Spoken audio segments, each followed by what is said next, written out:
Se inscreva no canal, deixa o like e ativa o sininho. Às 10h30, Paulo, às 10h30. Esse áudio pode ser compartilhado. 10h30 da noite.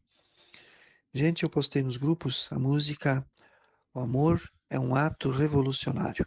É uma música do Chico César, mas para um bom entendimento, para ela ficar melhor compreensão, eu passei nos grupos cantada pela Sandy. Ela foi tema de uma novela recente da 6, a Sandy, e inclusive tem com legendas, quem quiser procurar no YouTube. Isso é o amor, isso é o respeito entre as pessoas. O amor como ato de transformação. E o amor é o primeiro ato de transformação, e não o dinheiro. O dinheiro vem, o dinheiro está chegando, o dinheiro vem como também uma ferramenta que vai ajudar. Mas quem não tem amor no seu coração, não adiantará o dinheiro.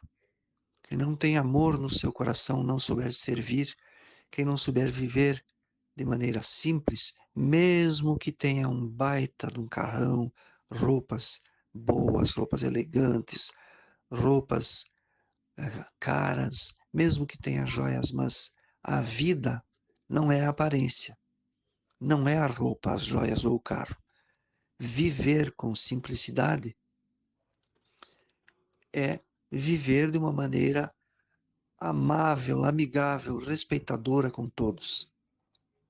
Isso é viver com simplicidade, não importando se está com carro, casa de luxo ou roupas caras. Então, nesse caminho que nós estamos, o dinheiro vem como uma ferramenta para ajudar a transformar.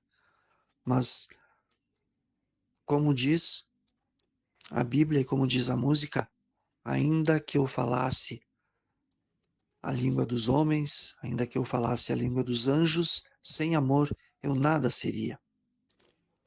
E é por causa disso que eu venho fazer essa reflexão. Há muito tempo eu tenho adotado já a linha de tentar mexer com as pessoas, fazê-las pensar para que possam ter vida.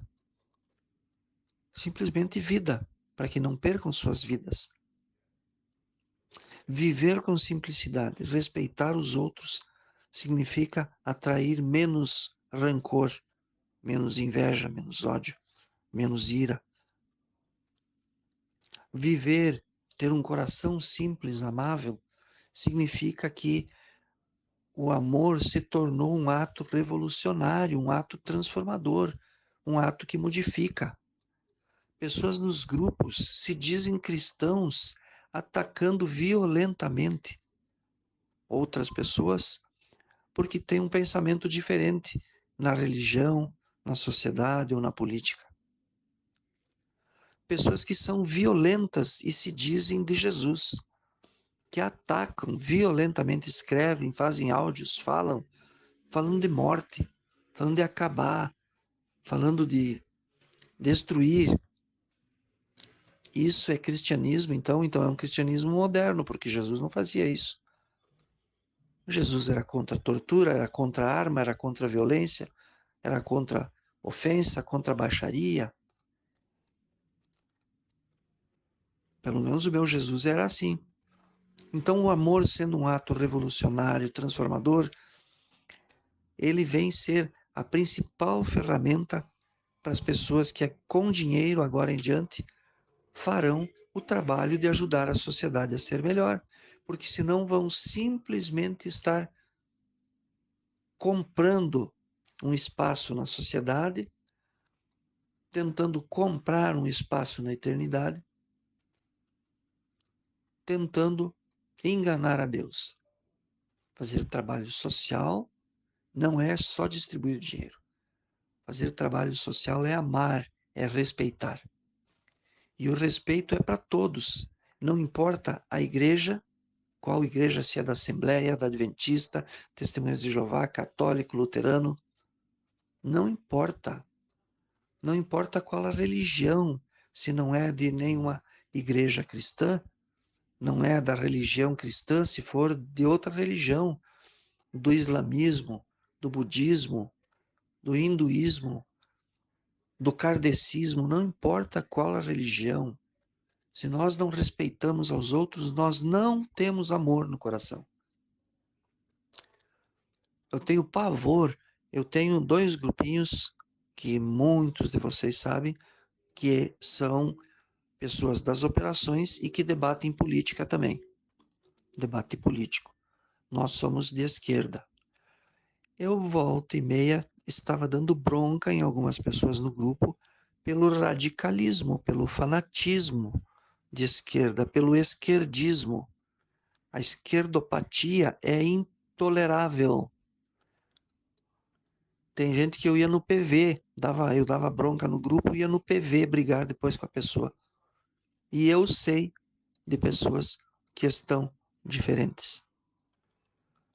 E também na direita deveriam haver líderes que soubessem ter maturidade para fazer o mesmo. Não aceitamos fanatismo, radicalismo, violência. Não queremos, não aceitamos no grupo.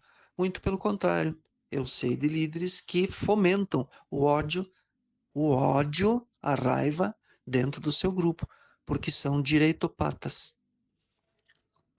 São doentes da direita, patia. Então, esquerdopatas e direitopatas precisam o quê? Precisam chamar a SAMU, a ambulância do SAMU, pegar a camisa de força e colocar em si mesmo e dizer: me levem. Nós precisamos entender que a tolerância é o que Cristo fez. A tolerância é o que os profetas tiveram. A tolerância é o que os discípulos de Jesus viveram. A tolerância é o que nós devemos aprender. Somos principiantes na tolerância. A tolerância ela deriva do amor. E isso sim é a ferramenta para construirmos um Brasil melhor, um mundo melhor, não o dinheiro. O dinheiro é um complemento. Então eu faço esse apelo para que pensem, ponham a mão na consciência, para que orem. Orem. As pessoas que estão com ódio no coração, meus amigos da esquerda ou meus colegas da direita que têm ódio no seu coração, só precisam uma coisa muito simples, orar. É só aprender a orar. Daí o ódio vai passar. Quem não aprende a orar, a rezar, seja como for, não vai sair o ódio do coração e está com seu destino selado. Se acontece uma tragédia que a pessoa parte dessa vida, seu destino já está selado. É no lugar com outros que tinham ódio. Certo? Então, eu gostaria que todos pensassem nisso. Eu gostaria que pensassem com carinho, que pensassem de uma maneira simples e objetiva como eu estou sendo. Tá? Eu gostaria que as pessoas pensassem no que fazem nos grupos, nas discussões, nas brigas, nas confusões. Nos meus grupos sempre tinha briga. Praticamente todos estão fechados. E não abri mais. Acabaram as brigas. E nos grupos de esquerda, onde brigavam entre si, pessoas de esquerda, amigos, correligionários, identificados, muitos no mesmo partido, brigas. Então, a ADM começou a pôr ordem. Ou param as brigas, ou o grupo fica fechado. E deu certo. É uma questão de decisão. Agora, o chato é ter que alguém de cima ameaçar, vou fechar o grupo se não param. Então eu sei de grupo de aportados meus que é uma baderna de raiva e ódio. Ah, então, ou as pessoas tomam consciência ou os líderes fecham os grupos. A não ser que pensem que o novo tempo é somente dinheiro. Pobres criaturas, pobres sepulcros caiados.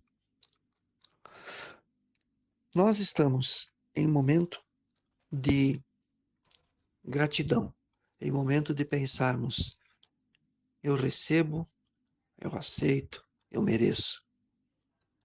E um colega fez um complemento: eu agradeço. Num dos grupos, o colega fez esse complemento. Nós estamos nesse momento. Eu, Paulo, não tenho conhecimento de nenhuma pessoa que esteja com dinheiro gastando. Muitos dizem que o Paulo de Santa Catarina já recebeu, já está gastando, já. O Paulo de Santa Catarina, eu tenho certeza que ele não recebeu, não está gastando, não passou para ninguém, porque não tem para passar. E não sei de nenhum outro. Mesmo assim, eu digo para vocês: estejam felizes, estejam bem, estejam em paz, porque está tudo arrumado. E para fechar esse áudio, então, eu venho falar para vocês do rei que estava cavalgando pelo seu reino, visitando os vilarejos, escoltado por seus guarda-costas, e ele viu um homem na beira da estrada segurando uma caveira. E o homem não levantou para saudar o rei, e o rei ficou irritadinho, ficou brabinho. Ô, boca aberta, tu não vai vir me saudar aqui, beijar minha mão? Daí ele levantou a cabeça, levou até um susto. Diz: "Ô, majestade, me desculpe, eu nem tinha percebido, o senhor, é que eu estou tão concentrado aqui olhando essa caveira que eu encontrei, mas você deixa essa caveira, o que é essa caveira? Essa caveira não é nada. Vem aqui beijar minha mão, vem aqui pedir a bênção", tipo assim. Daí ele disse: "Não, eu até posso ir, tudo bem, não tem problema, mas o problema é o seguinte, eu queria entender aqui que pessoa será que era aqui? Será que era um outro rei? Um príncipe? Era um homem ou uma mulher? Era um comerciante rico? Era um mercador de escravos? Era um capitão de navio? Quem era, será que esse homem aqui? Porque, nossa, eu fico pensando, depois que a gente morre, tudo que a gente tinha, toda a autoridade, todo o poder, tudo desaparece, né? O que o senhor acha, majestade?" Majestade deu uma esporeada no cavalo e se mandou, não disse nada. Derrubou a pompa da majestade com um pensamento tão simples. Então, quem se acha mais do que os outros, quem se acha mais importante que os outros, vai ter um momento que vai ter que prestar contas disso, de seus atos em vida. E daí todo o dinheiro que recebeu, seja de onde for, de herança, de, de processo na justiça, de indenização trabalhista, de alguma doação internacional, alguma coisa, não importa o dinheiro que tenha. Como tinha aquela novela que dizia, o nome da novela vai para os quintos dos infernos, tá certo? Então, último toquezinho sobre holding, que eu falei ontem, algumas pessoas me perguntaram. Holding, quem ainda está em dúvida, é uma empresa, é uma modalidade de empresa. Isso é uma invenção brasileira, apesar do nome em inglês. Eles podiam ter posto um outro nome, né? Mania. Mas tudo bem.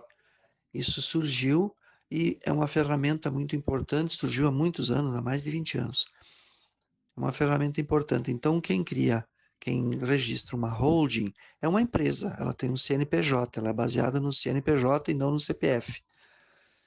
A holding, ela pode ser uma holding para cuidar só de investimentos financeiros ou demais atividades, e pode ter uma holding para cada atividade, uma para cuidar de outras empresas. Então, se alguém tem um supermercado, uma loja, uma creche, um asilo, um abrigo, e tem agricultura, e tem aviário, e tem porcário. Não, peraí. Ai, ai, ai, acho que essa palavra não existe.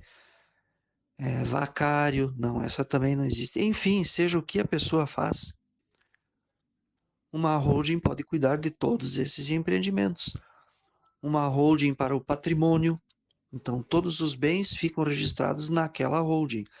São CNPJs, são empresas com função definida, mas tem uma principal que cuida de tudo isso. E fica definido ali os bens de cada familiar. Então, quando titular, homem ou mulher, falece, não tem que fazer inventário, está tudo pré-definido ali. E nada para de funcionar, continua tudo normalmente, porque existe um documento pronto chamado holding.